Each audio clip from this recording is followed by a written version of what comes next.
Yashica Mat. This is a medium format twin reflex camera from Japan, made around 1957 to 1960s. Let's say 1960s. Takes 6x6 pictures, which are perfectly square, great for Instagram.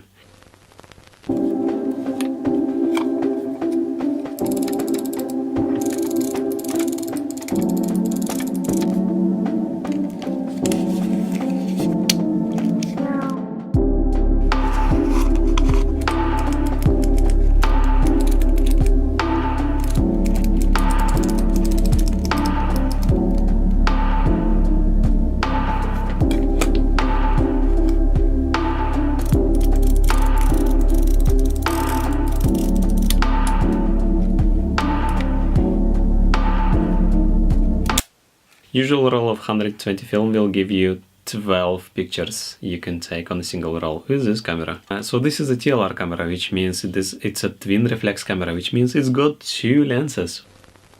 One lens for watching through for the viewfinder, and second lens is for actually taking pictures.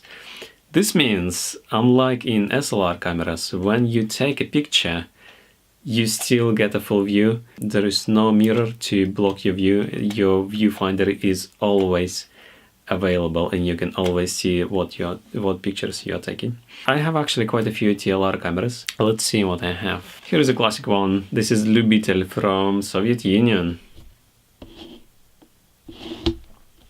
Loved by lomography community. So shiny. This is Halina AI. Or maybe A1. Let's go with A1.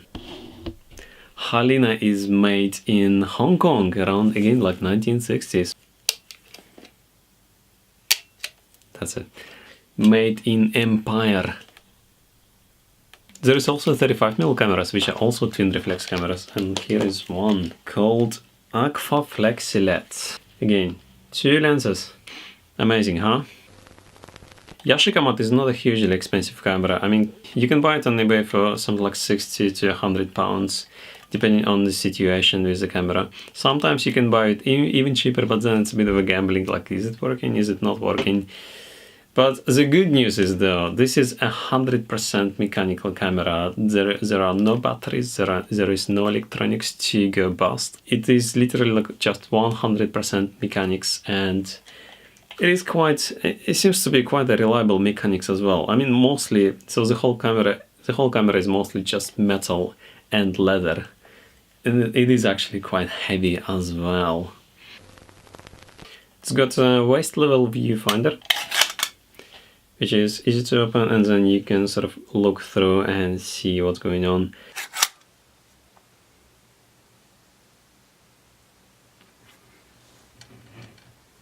It's got a magnifying glass as well. Very nice for taking precise focus. This camera is also somewhat unusual, at least for myself, because it's got a proper crank advance mechanism. So effectively, to advance the film, you have this crank on the side, and so you get this handle out, and then you roll it forward.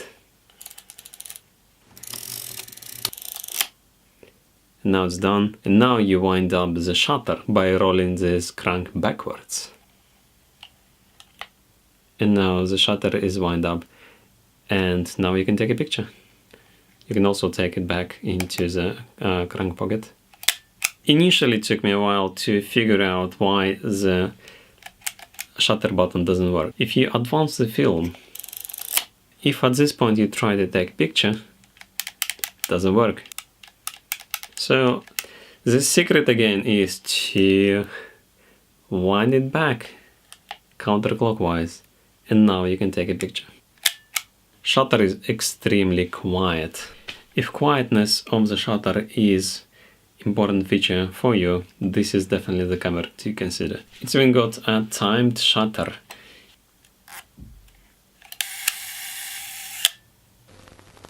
Focusing with this camera is a very smooth experience.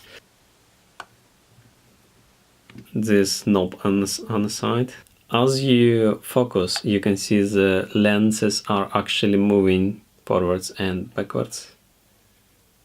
You can also set a reminder for yourself what sort of a sensitivity you have. Yeah, 200 sounds about right.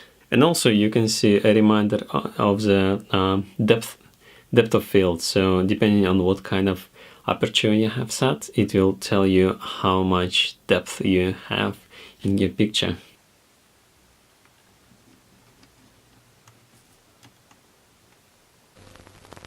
You also might be wondering, how do you develop a medium format color film these days? Because Snappy Snaps generally just develops 35mm film. They still develop like color film, like black and white film, but for medium format you need to find a special shop, which are not always even available.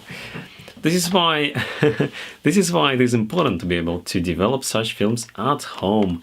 And there are a few options of different kits you can buy off eBay for developing color film at home, even slide film if you really insist on it. You can still develop at home. So I've got a kit called Tetenal.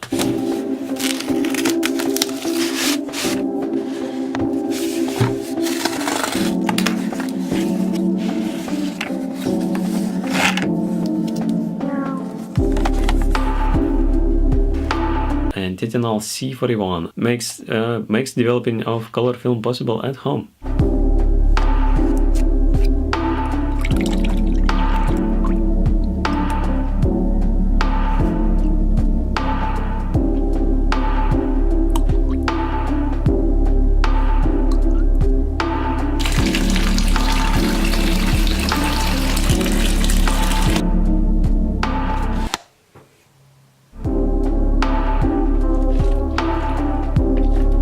The most challenging thing is to maintain a temperature of the chemicals about around 38 degrees Celsius, and then you're pretty much all set. These are the pictures taken with Yashica Mat and slightly expired Fujicolor developed at home with Tetenal.